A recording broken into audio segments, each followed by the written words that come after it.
हठेली कीअं समझाया, हठेली कीअं समझाया। लगे थो पेर में कंडो वडो को सूर थी समझी। लगे थो पेर में कंडो वडो को सूर थी समझी। नकी तो नक कटरो पायो, दिसी थी गुल सोनेली चवी थी फुलड़ी पाया। हठेली कीअं समझाया।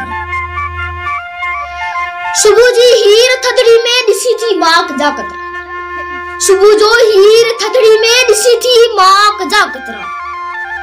अकन ते रात जे क्रिया लगन था समुद्र जा मोती चवी थी हार रो ठाया। हठेली कीअं समझाया। सफा तू दादरी साइण भरियो तू भर्थ भी नाहे। सफा तू दादरी साइण भरियो तू भर्थ भी नाहे। सिबण जी सुरत भी नाहे। दिसी थी मोर जो खेड़ो चवी थी वीणो ठाया। हठेली कीअं समझाया। नकी तो गीत लाडेलू कॾहिं को गुनगुनायो। नकी तो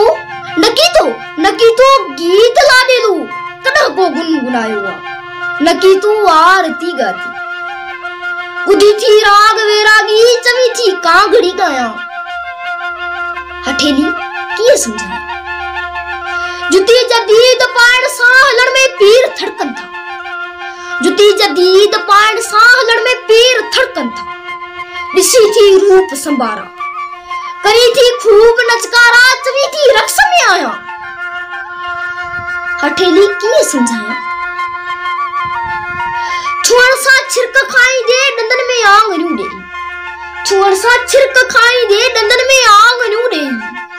शर्म में नेण बूटी थी दिसी थी गोठ जा बालक चवी थी माम झूलाया। हठेली कीअं समझा। नकी भगवान साना तो नकी शैतान खे सजदो। नकी भगवान साना तो नकी शैतान खे सजदो। नकी भगवान साना तो नकी शैतान खे सजदो। करी इंसान जुगानी दिसी थी रूप कृष्ण जो चवी थी शीस निमाया। हठेली कीअं समझा।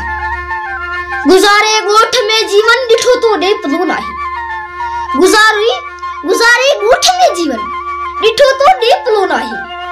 करी थी केच जुंगाजी दिसी थी फेश निमायूं चवी थी शहर घुमाया। हठेली कीअं समझाया। वणन सां वास्तु नाही।